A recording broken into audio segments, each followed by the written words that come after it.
ರೇಣುಕಾಸ್ವಾಮಿ ಕೊಲೆ ಕೇಸ್ನಲ್ಲಿ ಜೈಲು ಸೇರಿರುವ ನಟ ದರ್ಶನ್ಗೆ ಸುಪ್ರೀಂ ಕೋರ್ಟ್ನಲ್ಲಿ ಮತ್ತೆ ಹಿನ್ನಡೆಯಾಗಿದೆ. ಜೈಲಿನ ಸವಲತ್ತು ವಿಚಾರದಲ್ಲೂ ದರ್ಶನ್ಗೆ ಯಾವುದೇ ರಿಲೀಫ್ ಸಿಕ್ಕಿಲ್ಲ. ದರ್ಶನ್ ಪರ ಹಾಗೂ ಪ್ರಾಸಿಕ್ಯೂಷನ್ ವಾದ ಏನಿತ್ತು, ಸುಪ್ರೀಂ ಕೋರ್ಟ್ ನೀಡಿದ ಆದೇಶ ಏನು ಅನ್ನೋದ್ರ ಬಗ್ಗೆ ಕಂಪ್ಲೀಟ್ ಡೀಟೇಲ್ಸ್ ಇದೆ, ಬನ್ನಿ ನೋಡೋಣ.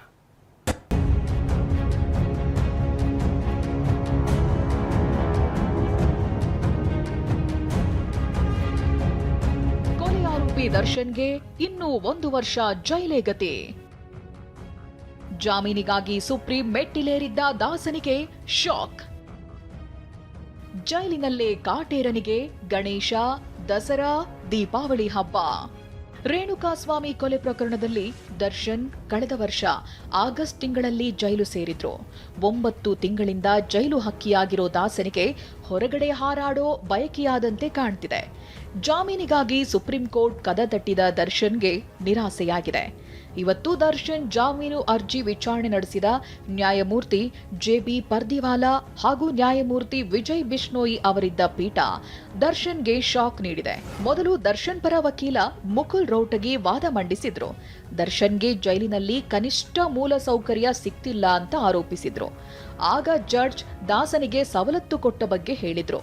ಆರೋಪ ಪಟ್ಟಿಯಲ್ಲಿರುವ 272 ಸಾಕ್ಷಿಗಳಲ್ಲಿ ಇಲ್ಲಿಯವರೆಗೆ 10 ಸಾಕ್ಷಿಗಳ ವಿಚಾರಣೆ ಮಾತ್ರ ಮಾಡಿದ್ದಾರೆ. ಇನ್ನು 150 ಸಾಕ್ಷಿಗಳ ವಿಚಾರಣೆ ಮಾಡುತ್ತೇವೆಂದು ಪ್ರಾಸಿಕ್ಯೂಷನ್ ತಿಳಿಸಿದೆ. ಇಷ್ಟು ಜನರ ಸಾಕ್ಷಿ ವಿಚಾರಣೆ ಮುಗಿಯುವುದು ವಿಳಂಬವಾಗಲಿದೆ. ದರ್ಶನ್ಗೆ ಜೈಲಿನಲ್ಲಿ ಕನಿಷ್ಠ ಮೂಲ ಸವಲತ್ತು ನೀಡಿಲ್ಲ. ಜೈಲಿನಲ್ಲಿ ದರ್ಶನ್ಗೆ ಎಲ್ಲಾ ಕನಿಷ್ಠ ಸವಲತ್ತು ನೀಡಲಾಗಿದೆ. ಪ್ರಮಾಣ ಪತ್ರದಲ್ಲಿ ಹಿರಿಯ ಅಧಿಕಾರಿಯೇ ಹೇಳಿಕೆ ನೀಡಿದ್ದಾರೆ. ಇಷ್ಟೇ ಅಲ್ಲ, ಕುಟುಂಬದವರ ಬಗ್ಗೆಯೂ ರೋಟಗಿ ವಾದ ಮಂಡಿಸಿದ್ರು. ಬೇರೆ ಕೈದಿಗಳಿಗೆ ಮಾತ್ರ ಕುಟುಂಬದೊಂದಿಗೆ ಮಾತನಾಡಲು ಹೆಚ್ಚಿನ ಅವಕಾಶ ನೀಡಿದ್ದಾರೆ. ದರ್ಶನ್ಗೆ 70 ಬಾರಿ ಕುಟುಂಬದವರ ಭೇಟಿಗೆ ಅವಕಾಶ ನೀಡಿದ್ದೇವೆ ಎನ್ನುತ್ತಾರೆ. ಆದರೆ ದರ್ಶನ್ ಮಾತನಾಡುವಾಗ ಮಾತ್ರ ಪೊಲೀಸರು ಜೊತೆಗಿರುತ್ತಾರೆ. ಅಲ್ಲದೆ ಭೇಟಿಗೆ ಬಂದವರು ಹಾಗೂ ದರ್ಶನ್ ನಡುವೆ ಗ್ಲಾಸ್ ಪರದೆ ಇರುವುದರಿಂದ ಸರಿಯಾಗಿ ಮಾತನಾಡುವುದಿಲ್ಲ. ಬಹುತೇಕ ಸಾಕ್ಷಿಗಳ ವಿಚಾರಣೆ ಬಾಕಿ ಇರುವುದರಿಂದ ವಿಚಾರಣೆ ವಿಳಂಬವಾಗಲಿದೆ. ನಾವು ಇನ್ನೂ ಸ್ವಲ್ಪ ದಿನ ಕಾದು ನೋಡೋಣ. ಹಾಗಾದ್ರೆ ಜಾಮೀನು ಅರ್ಜಿ ಜುಲೈಗೆ ದಿನಾಂಕ ನಿಗದಿಪಡಿಸಿ. ದರ್ಶನ್ ರನ್ನ ಇನ್ನೂ ಕ್ವಾರಂಟೈನ್ ಸೆಲ್ನಲ್ಲಿ ಇಡಲಾಗಿದೆ. ಹೀಗೆ ಕ್ವಾರಂಟೈನ್ ಸೆಲ್ ಬಗ್ಗೆ ದರ್ಶನ್ ಪರ ವಾದ ಮಂಡಿಸುತ್ತಿದ್ದಂತೆ ಜಡ್ಜ್ ಪ್ರಾಸಿಕ್ಯೂಷನ್ ಪರ ವಕೀಲರಿಗೆ ಯಾಕೆ ಕ್ವಾರಂಟೈನ್ ಸೆಲ್ನಲ್ಲಿ ಇಡಲಾಗಿದೆ ಅಂತ ಪ್ರಶ್ನೆ ಕೇಳಿದ್ರು. ಆಗ ಸಿದ್ಧಾರ್ಥ್ ಲೂಥ್ರಾ ವರ್ಷದೊಳಗೆ ಸಾಕ್ಷಿಗಳ ವಿಚಾರಣೆ ಮುಗಿಸೋದಾಗಿ ಹೇಳಿದ್ದಾರೆ. ಇದಕ್ಕೆ ಸುಪ್ರೀಂ ಕೋರ್ಟ್ ಕೂಡ ಕಾಲಾವಕಾಶ ಕೊಡ್ತು. ಕ್ವಾರಂಟೈನ್ ಸೆಲ್ನಲ್ಲಿ ಏಕೆ ಇಡಲಾಗಿದೆ? ಕೋವಿಡ್ ವೇಳೆ ಕ್ವಾರಂಟೈನ್ ಸೆಲ್ ಎಂದು ಕರೆಯಲಾಗುತ್ತಿತ್ತು. ಈಗ ಇದು ಪ್ರತ್ಯೇಕ ಬ್ಯಾರಕ್ ಆಗಿದೆ. ಇನ್ನು 1 ವರ್ಷದೊಳಗೆ ಮುಖ್ಯವಾದ 60 ಸಾಕ್ಷಿಗಳ ವಿಚಾರಣೆ ಮುಗಿಸುತ್ತೇವೆ. 57ನೇ CCH ಕೋರ್ಟ್ ಈಗ ಖಾಲಿ ಇದೆ. ಇನ್ಚಾರ್ಜ್ ಕೋರ್ಟ್ನಲ್ಲಿ ವಿಚಾರಣೆಯಾಗುತ್ತಿರುವುದರಿಂದ ವಿಳಂಬವಾಗಿದೆ. ವಾದ ಪ್ರತಿವಾದ ಆಲಿಸಿದ ಜಡ್ಜ್ 1 ವರ್ಷದಲ್ಲಿ ವಿಚಾರಣೆ ಮುಗಿಯಲಿದ್ರೆ ಪರಿಶೀಲನೆ ಮಾಡ್ತೀವಿ ಅಂದ್ರು. ಸಾಕ್ಷಿಗಳ ವಿಚಾರಣೆಗೆ ವಿಳಂಬ ಆಗುತ್ತಿರೋದೇಕೆ? ಹಾಗಿದ್ರೆ ನಿಮಗೆ 1 ವರ್ಷ ಸಮಯ ನೀಡ್ತೇವೆ. ಅಷ್ಟರಲ್ಲಿ 60 ಸಾಕ್ಷಿಗಳ ವಿಚಾರಣೆ ಮುಗಿಸಿ.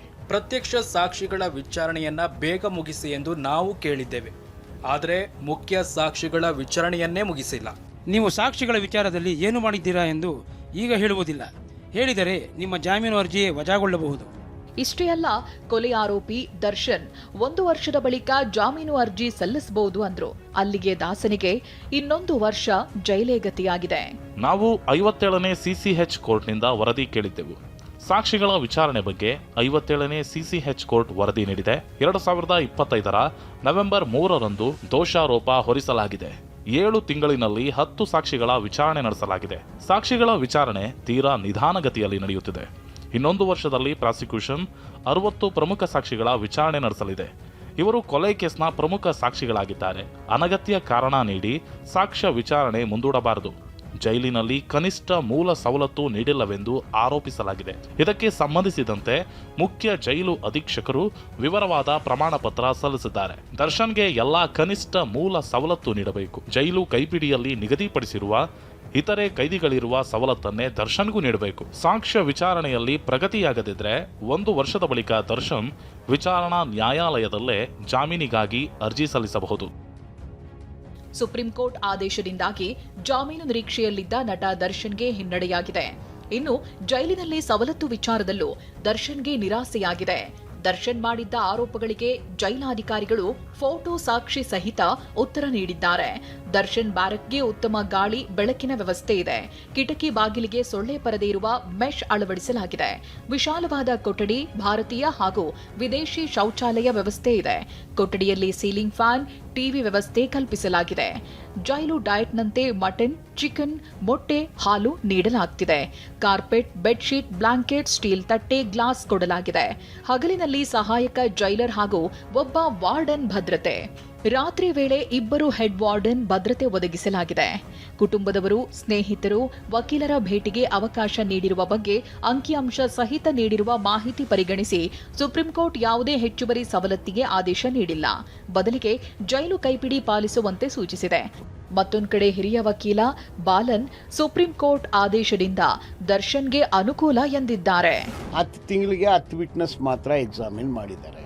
ಈಗ 233 ವಿಟ್ನೆಸ್ ಇದ್ದಾರೆ. ಕನಿಷ್ಠ ಒಂದು 150 ವಿಟ್ನೆಸ್ಗಳ ಮೇಲೆ ಎಕ್ಸಾಮಿನ್ ಮಾಡ್ತಾರೆ. ಅಂದರೆ ಎಷ್ಟು ವರ್ಷ ಆಗ್ತಿತ್ತು?